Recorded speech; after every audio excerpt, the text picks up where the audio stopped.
Highlights. Government of Uganda's proposed taxes for the 2026-2027 financial year come under scrutiny from both the private and public sector stakeholders. Uganda moves to tap into its geothermal energy potential with plans to generate at least 50 megawatts by 2030. Arua City grapples with a surge in border riders, raising safety and regulatory concerns. And on the regional front, Somalia partners with Turkey to develop its natural resources. For this and more, stay with us.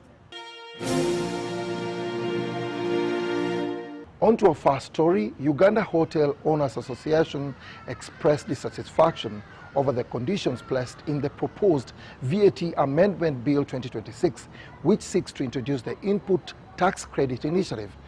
Daniel Mugoya has a comprehensive report. To increase. In the proposed Value-Added Tax Amendment Bill 2026, the government seeks to promote infrastructure that supports the tourism sector by allowing developers of qualifying tourism facilities to claim input VAT incurred during the construction phase. This has been welcomed by the hotel owners through their umbrella body, the Uganda Hotel Owners Association. So we appreciate that there is a measure in the right direction. This move, if approved, will come at a cost, especially to the citizens who are potential investors and are required to have a minimum investment threshold of $5 million. And we know that there are some hoteliers in this room, whether they are on this side or the other side, but we know that from our surveyors, hotel owners, the 5 million cap, we don't reach it. The beneficiaries questioned the intentions of the proposals, claiming that over 90% of the players in the industry could be locked out by the minimum threshold. Because you could have an investor who is very big and is upcountry entirely, or somebody is small and is in Kampala.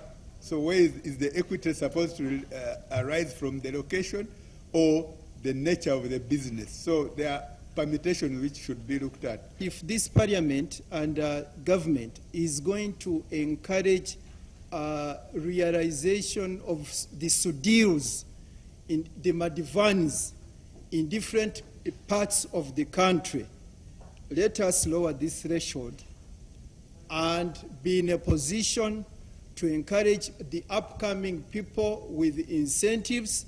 And I can tell you that way we shall have done this country a lot of good. The proposal places the threshold for foreign investors at $10 million. However, the stakeholders claim that this could raise questions of competitive neutrality. The hotel owners claim that the move could instead discourage investment, hence requesting the threshold is lowered and the number of years increased from 2 to 4. $1 million would be good enough, and we shall be in a position to realize positive results much faster than would have been the case. Meanwhile, the Parliamentary Committee on Finance has been informed to press hard on the government to put additional tax on cigarettes. The Uganda Tobacco Tax Coalition claims that the move to neglect the sector is harmful, hence proposing an additional 200 shillings on cigarettes. And it's very possible, because if we could increase by 100% on imported, 200% is also possible on locally produced cigarettes, so that we collect more revenue and most importantly also So save you're the proposing Ugandans. an amendment which is not there. Which is not here, and we are saying it's it not is in very the- important for it to be there. Government has employed various revenue collection strategies, including proposing for additional 200 shillings on fuel, among others. This has been criticized. The telecom companies have also expressed dissatisfaction over the 6.5 excise duty tax on mobile money.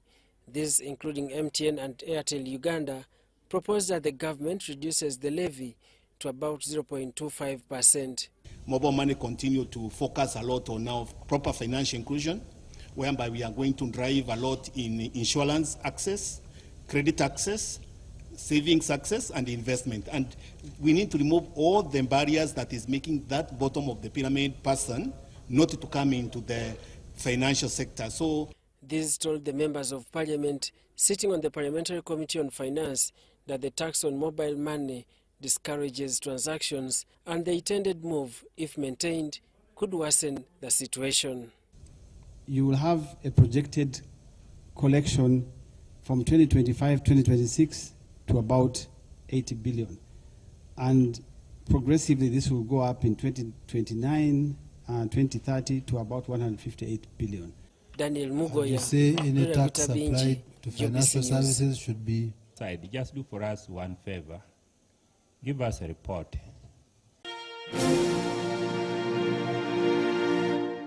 Relatedly, several stakeholders have described the forthcoming tax regime as harmful to economic development. Controversy erupted in Parliament on the proposal to increase the rate of single-use plastics from 2.5% to 25% per ton. Let's have a look. The discussion on the proposed taxes for the next financial year is at its peak as several stakeholders shared views with the Parliamentary Committee on Finance. No memories at that time. Government seeks to collect an additional 1.74 trillion shillings from the proposed tax policies for financial year 2026-2027. However, a section of the proposals has been deemed hazardous to the growth of the economy. Apparently, every stakeholder is against the proposed additional 200 shillings on fuel, including petrol and diesel, citing bad timing for the economy. Mr. Chairman, taxation is a good tool. But countries that are always thinking regulating because of taxation alone take a lot of time to grow. The Uganda Manufacturers Association is against the government proposal to introduce a 0.5% tax on gross income for businesses that have carried tax losses for 7 consecutive years. This, according to UMA, is likely to kill the loss-making businesses. Some of the companies that are global players today, when they were starting in their early first decade, they were making huge losses, but with a clear long-term plan and prospects and strategies. But now when we come and say we want to tax revenue, you're simply saying, for you, if you are not making profits beyond 7 years, you have no business in Uganda. Government urges that the move is to bar companies from perpetual declaring of losses to avoid paying corporate tax. If there is any company that is doing creative accounting, URA has built sufficient capacity in terms of manpower, in terms of systems, in terms of software. As such, there is no cry about creative accounting. These accountants should be able to audit and come up with a corrective version. Doesn't make us go into a wrong tax. Another controversial proposal remains the famous idea to exempt Bujagali hydropower dam from income tax for a period of 7 years. In the government's opinion, the move is to keep the electricity costs low, whereas the Uganda Manufacturers Association agrees with the proposal. Various stakeholders have objected. Mr. Chairman, we have always often at time complained about these waivers that are not cutting across.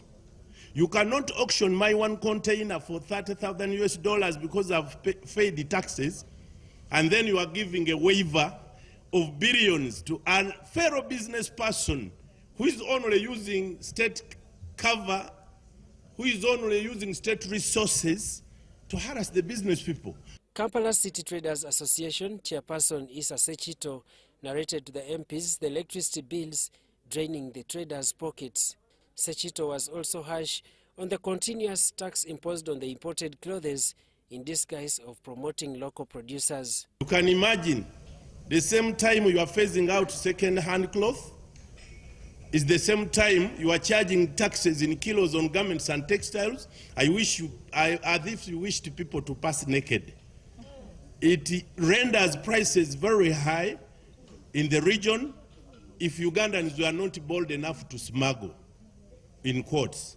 The discussions heated most regarding the proposed increase in the rate of single-use plastics from 2.5% to 25% per ton. The critics argue that the move would chase the business owners from the industry yet the government could heighten environmental protection measures. We wouldn't be even thinking of these taxes coming back as control measures. A tax can't control environment protection now. You will only be helping other countries to smuggle here the products when you have banned and killed your own industry. You have killed your own industry and you're bringing what? Other smugglers to come and take lead in the markets here in Uganda. And we cannot do without plastic, and I want to tell you categorically clear, even the t-shirts and the shirts you're putting on here, they're made of polyester plastic. The issue of plastics is part of the long list of controversial proposals, which has over time proved to be a thorn in the shoes of lawmakers. We came as an association and said, for every manufacturer who is not recycling, tumukwasi, we control those ones to avoid damages of the environment. Daniel Mugoya, UBC News. Yes, Honorable. You can also take this opportunity to introduce. On matters energy, geothermal experts from Uganda, Tanzania, Kenya and France have held consultations aimed at tapping into the region's largely untapped geothermal resource potential. For Uganda, pre-feasibility studies for direct heat applications have been completed in Chibiro, Hoima District, and Panyimur in the West Nile sub-region. Let's have a look. Geothermal energy is globally recognized as a clean and reliable baseload power source. It's not like hydro. Hydro, if we have a dry year and just 1 meter, whatever, all our hydro power plants will shut down. But not with geothermal. So it's good for base load.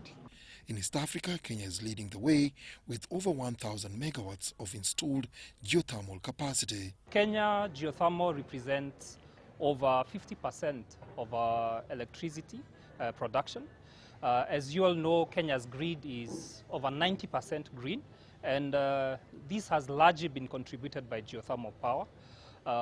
We began our geothermal journey way in the 1950s, where we drilled some 2 wells in the 1950s. They were not productive, but throughout the years we have learned so much about geothermal drilling to the point where we are at actually we are about 1,050 megawatts of geothermal energy. Uganda, like many developing economies, is navigating a dual energy challenge, delivering clean, reliable and affordable power to sustain rapid economic growth while addressing the impacts of climate change. We must respond effectively to climate change by reducing greenhouse gas emissions associated with energy production and consumption. In response, the government of Uganda has committed to a deliberate energy transition pathway, one that prioritizes sustainable, low-emission energy systems while ensuring energy security and economic competitiveness. Geothermal energy is central to this transition. This is because Uganda is endowed with significant geothermal potential. The Regional Geothermal Development Meeting in Kampala, which has brought together experts from across East Africa, is seen as a critical platform for strengthening collaboration in unlocking Africa's renewable energy potential. The meeting has also provided an opportunity for regional stakeholders to exchange knowledge with the French delegation keen on exporting geothermal expertise. I mean, in France, actually, we have been developing what we call district heating since over 50 years. I mean, that's probably what we can bring, which is the most significant. Like knowing your resource, each country knows its own resource. And we cannot do better than local people to know the geothermal resource. But what we have probably that makes our difference is that we have been taking heat to heat, because we are a cold country, so to heat the building and houses. We have been doing that over 50 years, and so we have a long experience in that. And we have a long experience in managing geothermal resources. In France, in eastern France, we also have rift system.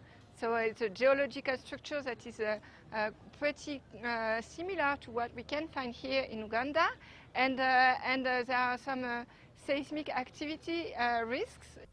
Advanced geothermal investigations in Uganda have identified several promising prospects, including Kibiro in Hoima District, Panyimur in Pakwach District, Buranga in Ibundibujo District, and Katwe in Kasese District. Our potential, or the estimated potential, is 1,500 megawatts for electricity generation, up to 6,000 for direct heat applications. So we have one which we estimate at 1,500 megawatts for electricity generation, but also for the direct heat applications is 6,000 megawatts. The delegation have visited Kibiro and Panyimur for a fact-finding mission. Despite an estimated potential of over 1,000 megawatts, Uganda is yet to generate electricity from geothermal resources, raising questions about the pace of development. It has taken us long. Geothermal exploration and development is costly. It's costly. One well takes 5 to 7 million US dollars. We need like 8 wells at the beginning. So one of the major reasons is the high risk, the high cost of geothermal development. And unlike other energy sources, for hydro you can do the feasibility within 1-2 years. But this high cost, you need the drilling into the reservoir, which is 3 kilometers. So it's a lot of, and not many private players are willing to come in before you de-risk. I use the word de-risk, remove the risk. The second reason is the risk. The other one was cost. Then the second is risk. Those countries which have developed geothermal, they have drilled several dry wells. I mean, you find nothing. Government now says efforts are underway to move toward commercialization with a target of generating at least 50 megawatts of geothermal power by 2030. Successful development of geothermal energy requires more than resource availability. It demands strong institutional framework and skilled human capital. In this regard, the government has taken deliberate steps to strengthen the enabling environment, and this is the regulatory framework. Geothermal energy is a reliable 24/7 renewable resource used in electricity generation, heating, and cooling and industrial processes. Its applications range from powering turbines using underground steam to supporting greenhouse heating, crop drying, and aquaculture. Denis Sigoa for UBC.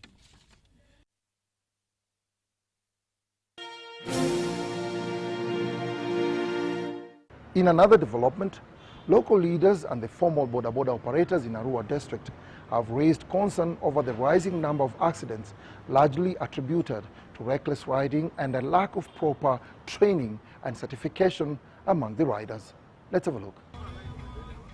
The boda and Arua City Council leadership is concerned about rampant boda accidents in the city and the district at large.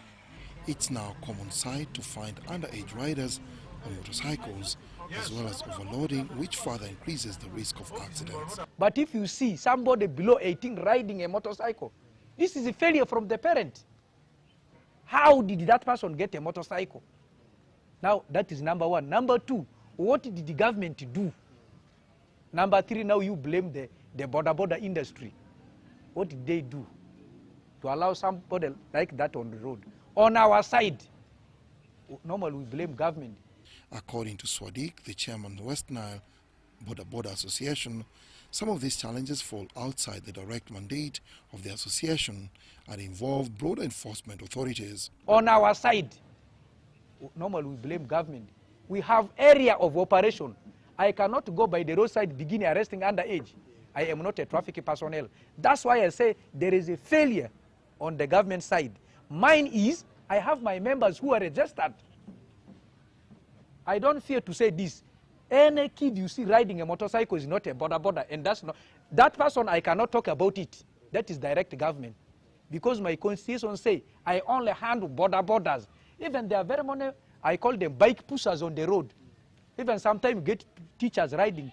Those are not in my industry. There is an appeal for the Ministry of Internal Affairs to help deploy traffic lights in all the major junctions in the city in addition to enhanced deployment of the men and women in uniform to boost road safety. Arua as a city has not impressed the practice of Kampala, where we have lights, traffic lights. You can't see them in the city yet. Number two, we still don't have deployment of the traffic officers in the city. This has been a huge challenge. You know, the road safety is under the traffic department.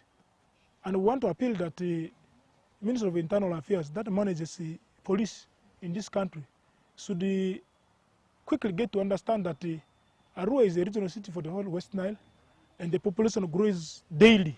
The West Nile region continues to see a surge in the number of border riders, with many youth turning to the sector as a source of livelihood due to limited employment opportunities.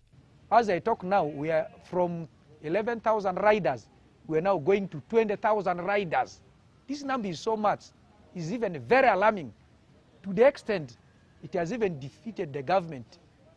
Yesterday we were with the town clerks trying to regulate the borders. It is very difficult. The number doubles. So the only way of regulating this is through road safety, by giving those riders training on how to use road.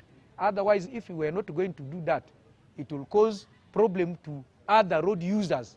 People come to urban centers for obvious reasons, looking for social amenities. People come for job opportunities.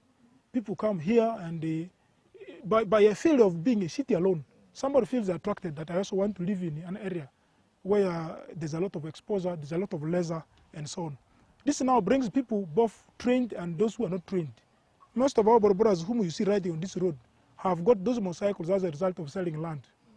But it would require that before I start riding on the road, I must go for the training and even acquire for myself a permit so that I can ride with it. There is also renewed calls for stronger multi-sectoral collaboration, with leaders noting that previous joint efforts have yielded positive results in reducing accidents. We also thank so much the company, Mungufene, for at least reducing the issue of the accident in this particular place. Since the interview, actually the training was done, the number of borders was at least in a better state, because we said that before a border gets into motorcycle, you must first come to our office, we interview you, we also link to the parent. Are you willing to let your son to ride the border? How old is the person? Denis Sigoa for UBC.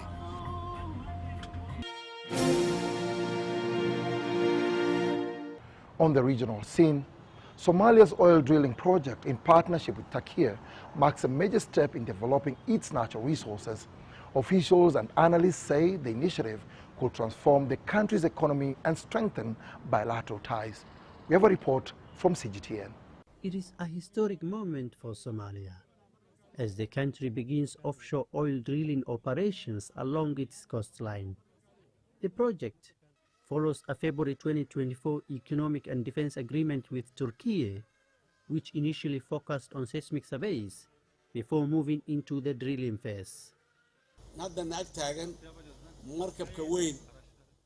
It's not only about millions of dollars spent on survey and data collection, but also the risk Turkey has taken in this project, which is part of the investment itself.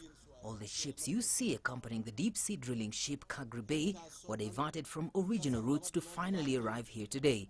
We thank the Turkish government, particularly the Minister of Energy, for these efforts. Analysts say the project marks a significant milestone for Mogadishu's economy, as the country continues to grapple with the recurring impacts of climate change and limited financial resources. It's a big transformation between Turkey and Somalia relations, and it's a very big milestone because it is not just read as a energy or economical, but also it's a very big and critical investment for Somalia, including Turkey, because the ocean is very big and very deep. So this Kagri Bay ship, it is very important for the destiny of two countries, not just for Somalia. Many Somalis have welcomed the project, expressing hope that it could help improve livelihoods, despite concerns raised by some groups. Today we achieved our goal. This marks a turning point from poverty to prosperity driven by our natural resources. My father used to say these resources are meant for a generation. Now I tell my children they are meant for theirs. Today is a great day. We are proud, hopeful, and ready for what comes next. The drilling process is expected to take about a year on the road to Somalia's oil being exported to the international markets. Mohamed Kahi, CGTN, Mogadishu, Somalia.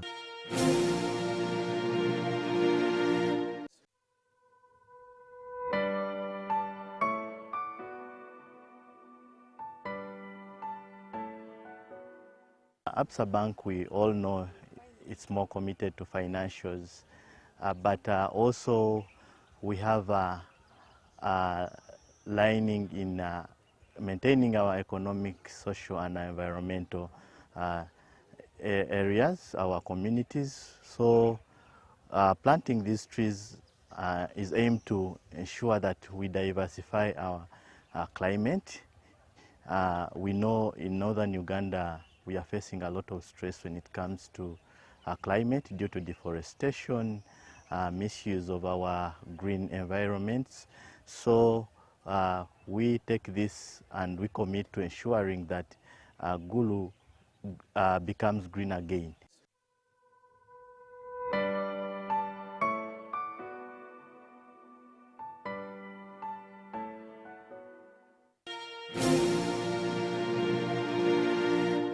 Some wise words before we sign out. Life is like a bicycle. To keep your balance, you must keep moving. Thank you for keeping us company. We hope we have met your expectations. Cheers and have a lovely weekend.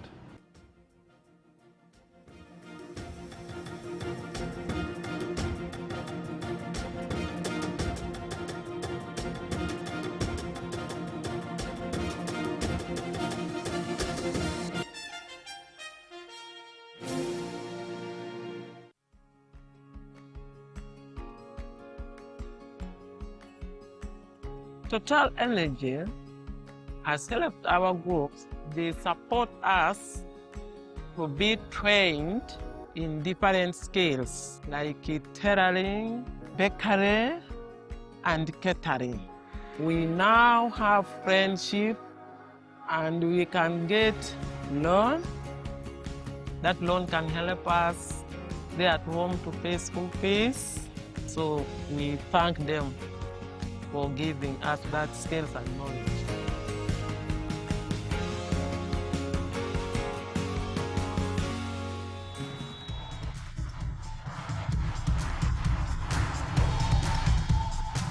What I've liked most about Total Football is like they don't segregate, because other companies they would maybe favor boys. Total is at least bringing both teams, therefore they are promoting gender equality in our society. We even had a dream like to form our team called the Total Energies. I thank Total so much. What you have done has given them encouragement, strength, and power.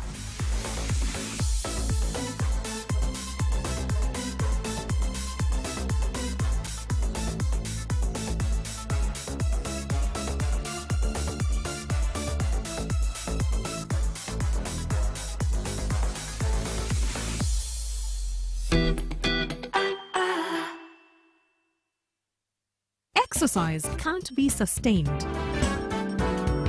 Eating can't be stopped. It's even harder to lose weight. Come and give it a try. Genshikang L-carnitine chromium capsules. Plant extract, scientific ratio. Take 3 capsules each time. The active ingredient accelerates fat burning,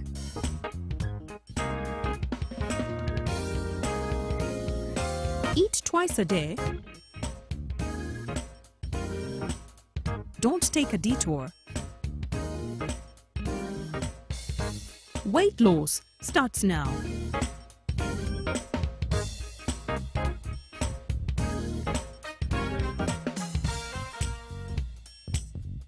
Genshikang L-carnitine with chromium capsules helps you stay in shape. Please follow medical advice when taking this product. For more information, visit our website www.hgo.com or call 0800 335555. When you don't use Momo, you are forced to quarrel. Mama, kabalansi? Eh? Ah. Nkuwaire 15. Mama, nkuwaire 15. Ompaire 15. Abantu abakulu mwatandise obuyayi mwena. Obuyayi obulira. Iwe. Ngobi yanko bantu sente dange ninzade kolera ngobi nakolera sente dange. Save yourself from quarreling. Use the Momo app or dial *165*3# to pay and enjoy zero charges below 5K. That's the power of Momo.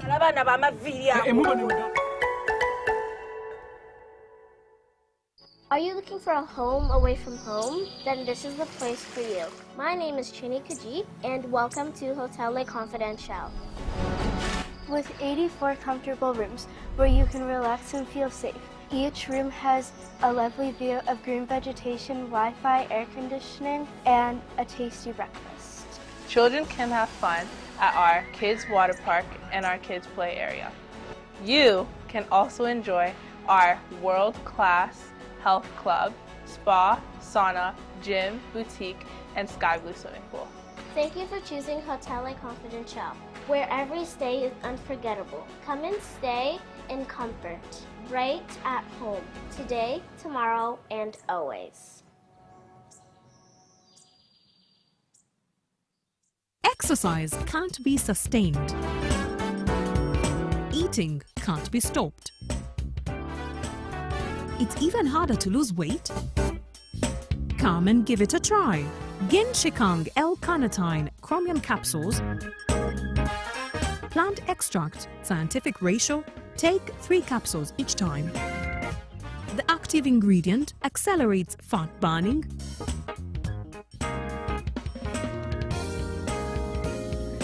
eat twice a day, don't take a detour. Weight loss starts now.